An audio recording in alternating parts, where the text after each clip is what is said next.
Welcome, ladies and gentlemen of the old world. I hope you're all doing well, and today, my friends, we're back with the showdown between Nurgle and the Beastmen here on Celestial Lake. It's going to be the Exalted Great Unclean One with the Lord of Death facing off against Torox the Brass Bull, myself, versus King of the Dead. Now, the reason why I'm going with the Deathman is because he gives Nurgle a little bit of utility that they usually struggle with. So yes, Lore of Nurgle is very good. You have the healing, you have the Stream of Corruption against infantry, but oftentimes, Nurgle does actually really struggle to kill single entity models like Torox, so having Spirit Leech there is good.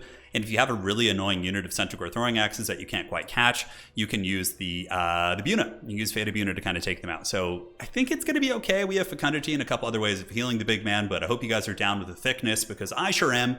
And let's get this party started and have some fun. So Exalted Lord of Change, and we're going to be going for the Walking Dead style. So double Exalted Plague Bearer with a Cultist. So I do have two Cultists in my build, each of which has the Gate of Nurgle and the Icon of Eternal Virulence. So this immediately debuffs their speed and damage, but as it gets more and more grindy and sustained combat, it goes up to 20%, which is actually pretty substantial. And he applies poison, regenerates, sunders armor, what's not to love? So yeah, Plague Bearers, Exalted Plague Bearers, Cultists, very much like a Nurgle kind of old school tabletop list where you just kind of swarm objectives. Now, for my opponent here, King of the Dead coming in with a very solid build actually.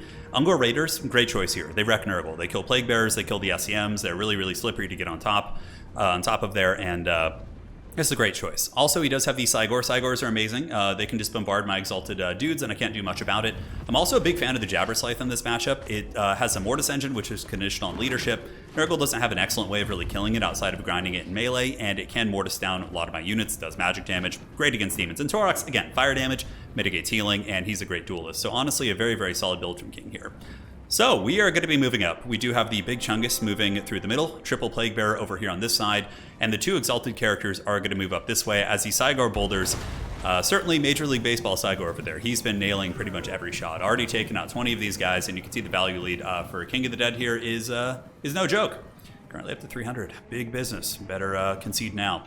So a little bit of fast forwarding. Nurgle does move in slow motion, so we'll get you guys to the action a little bit quicker here as the objective does open up, and this really sucked pretty bad. I was like, wait a second, Ungor Raiders exist, and I moved my two Exalted Plague Bearers into a Cygor and Raider Fire, and I don't have any healing, so these guys are just going to get wrecked. So I should have sent the basic Plague Bearers over there and sent the more elite ones over here where they had the cover of the forest, but it is what it is. Can't win them all.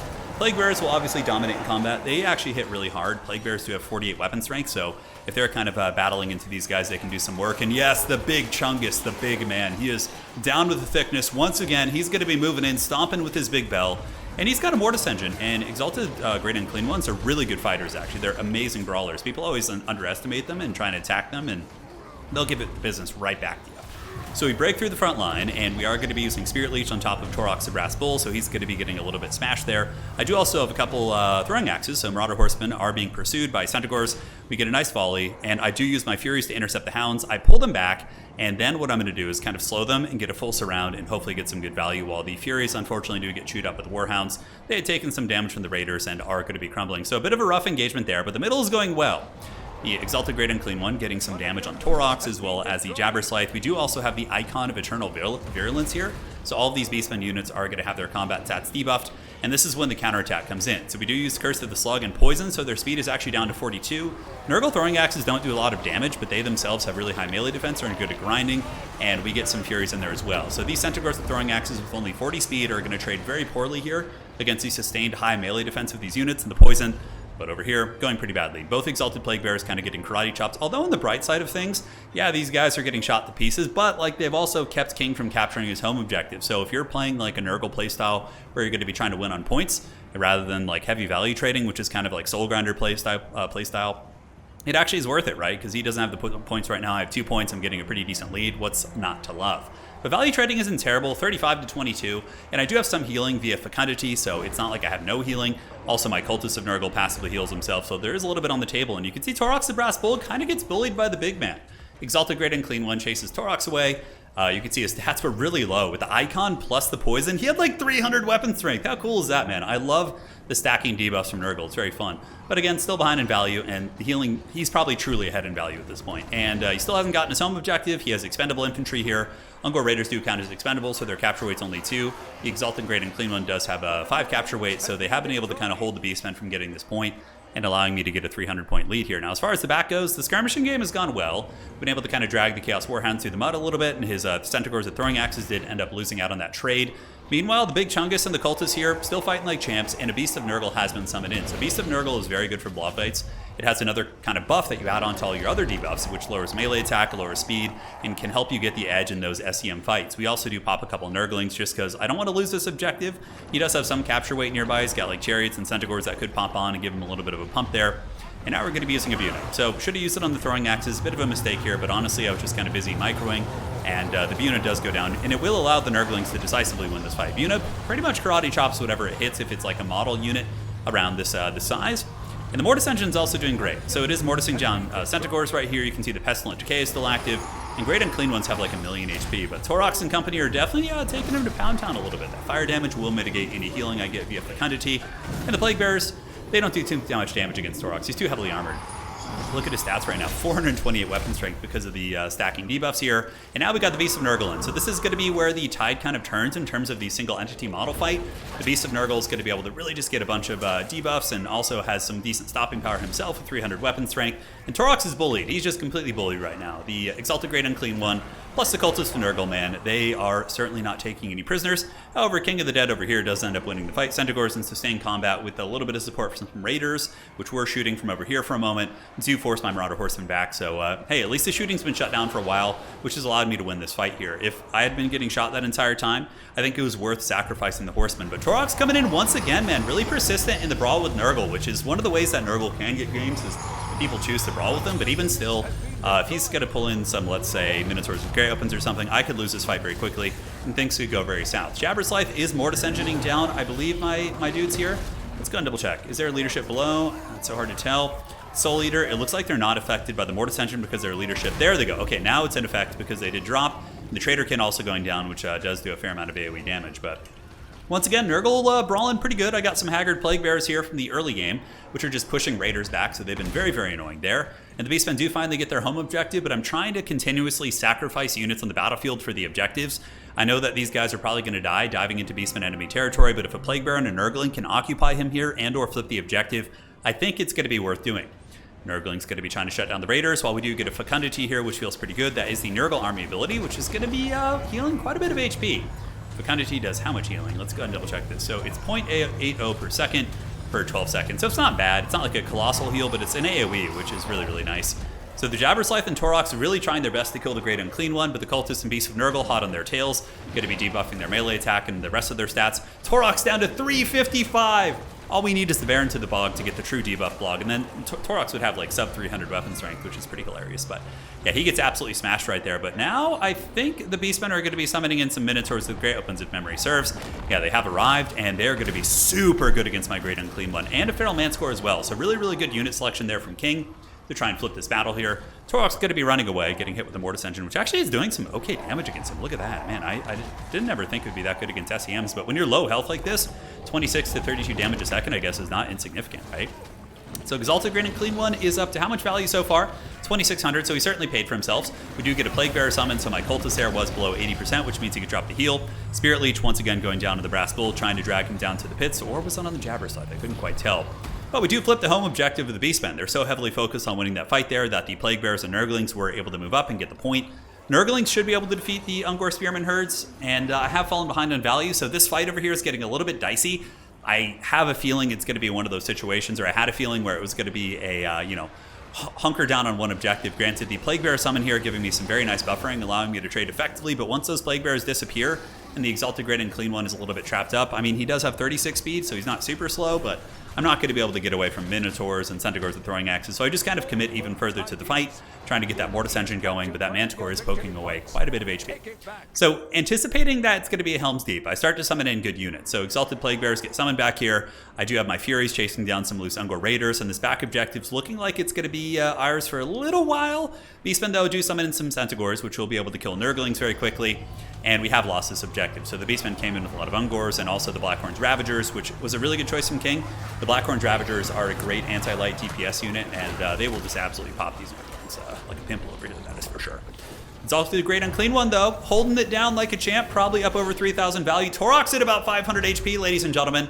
But now the Plague Bears have dissipated, and you can see, yeah, they're going to be disintegrating because they're summoned, obviously.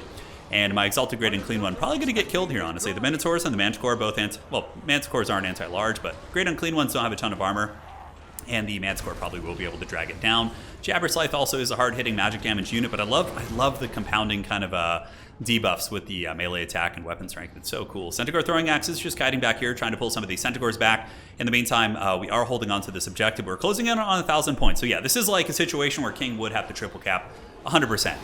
He is kind of increasing his value lead, but I would say with my healing, the value lead isn't that substantial. I don't think he has too much healing in his roster. Yeah, I don't think he has like Butchers of Kalkengard. Thankfully, Torox did get in range, so the Great Unclean One, before he went quietly back to the Garden of Nurgle, he did get a Spirit Leech, and we were able to kill Torox. So both of our armies do take a massive leadership penalty. So when Lords do die, you can see that -16 and -16 for my army as well. So the Nurglings are going to be getting popped here. And suddenly I'm like, oh man, okay, the only objectives I have are his home objective, which he's going to have a huge advantage for taking back considering I'm playing Nurgle. So it's time to just Helm's Deep, ladies and gentlemen. We're just going to be sending everything we have to this home objective. In the backfield, we do have a little duel between Centaurs as well as the Marauder Horsemen. I don't know, when's this? Probably my Horsemen considering their health. The stat lines, although these are combat Centaurs, and I didn't fully engage. It looks like some of them are still kind of throwing, which is strange. I thought CA kind of fixed that up, although maybe it's just kind of a weird interaction with the throwing axes. Nonetheless, the Chaos Fury is going to be zooming across the battlefield, going after the Ungor Raiders. Our hold on the back objective is rapidly dissipating as my Plague Bearers here are disintegrating. Obviously, they might have been able to stabilize if my Lord hadn't died, but now getting cycle charged by Centaurs and a big monster, which isn't bad in combat, it's going to be a problem. So now, fasten your seatbelts, or I guess, you know, for a Nurgle, you don't really need a seatbelt. They move very slow, but we are going to be just sending Plague Bears to the objective. So this is how Nurgle used to win their games back in old Domination before they made it a feasible game mode that wasn't like over in 3 minutes. But yeah, Nurgle's just going to be hard hitting the objective. We got Furies here to try and shut down some of the missiles. My Marauder Horsemen back there do defeat the Centaurs with their high melee defense. And here we do see the Cultists of Nurgle being chased off by the Manticore. So I do have a little bit of a plan. I'm kind of going to Helm's Deep this and hope he overcommits out of desperation. Then I'm going to send a couple Nurglings and some Furies over to the side. Horsemen there able to chase off Centaurs, which felt pretty good. And yeah, I do have that Cultist. So I summoned in another Cultist. He made it to the objective. I figured his summon might be useful, but also his AoE debuff, in a situation which is pretty much guaranteed to be a blob fight, would be very good. So Plague Bearers are on the way. I do have the capture weight. We'll do a little bit of fast forwarding while the Beastmen swarm. We see the Cygor coming over. And those Plague Bears, though, just holding on like champs. I think Plague Bears are one of the best units on the roster. Like, they're so good. Them and Nurglings are very strong. So Nurgling's getting hunted here. King trying to avoid the Plague Bears to the best of his abilities, but the Gorers are going to pour in and fight, and here they go. Nurgle's chosen. Will they be able to hold onto the back point? And, you know, I guess we can have our own headcanon, essentially, where, you know, if Nurgle holds onto this point, it's enough time to summon the Great Plague, which will turn this Celestial Lake into Nurgle's Garden. Granted, I don't know why the Beastmen would really be against that, but I guess the Beastmen were just here, and they wanted to do it for their own nefarious purposes, so that would be the kind of the gimmick for this battle. Cultists fighting pretty well. They're solid. Nurgle Cultists are a really good unit. AoE debuff, summon, regenerating, armor sundering, brings a lot to the table. Plague Bears of Nurgle going to be hustling up to the point, but the Beastmen do have a slight capture weight advantage. But now it's time for the dreaded Nurgling backdoor. One of my favorite tactics of all time is the Nurglings are going to be rolling and getting very, very hyped to get to this back objective. It's only being defended by a couple Ungors, and King is super rock hard focused for this objective, which I completely understand. And eventually I would lose this point, like probably with Cygors and the fast reinforcements coming in. Jabberslythe has actually been resummoned, so that would totally just take this objective. So I figured we needed a little bit of a backup plan here as our popcorn men do move to that side objective. Cultist debuffing all the stats here though. The Cygor rocking 400 weapon strength. All the Beastmen chariots have their weapon strength nerfed. The Minotaurs actually get broken here. Centaurs, when they get close to the Cultists, I'll be curious to see their strength as well. But we pull Furies in to finish off the Manticores. So Furies are really good against Manticores in general. Like lightly armored monsters, Furies can actually kill pretty quickly. And the Beastmen are you know, they really need to pour everything to get this point, because at this, they have to get one of them, right? But that does open up the Nurgling backdoor. So here they come. Ungor Spearman herds are going to get killed pretty quick. I love the bowling ball animations. It's so good. So they get in there and they're going bowling, baby. Here they come. Oh, man, I'm really torn with this thumbnail. Okay, I have an idea. Yeah, I have an idea. So, man, like a bowling ball Nurgling is a great one. Being like a great unclean one is the guy bowling the ball. I think that's what we're going to do. Hopefully I can remember that, but we will have to see. Objective going to be flipping to the Nurglings here. Back objective is controlled. And with that pretty much seals the deal here for King of the Dead. As I abandon this objective, I just leave what I have there, and I start fortifying this objective with some Marauder Horsemen and Furies. And yeah, again, a little bit of a value lead for the Beastmen, but honestly, the value isn't like that far apart, and we are able to get the W. So GG, well played. Really fun match. I think the Deathcaster was better. I don't think I would have been able to kill Torox without Spirit Leech Man. So I liked him more than the Nurgle caster.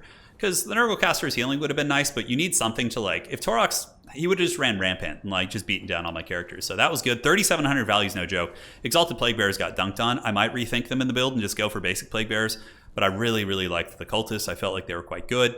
And of course, Marauder Horsemen are always great. So yeah, Plague Bearers, a carry as usual in that matchup.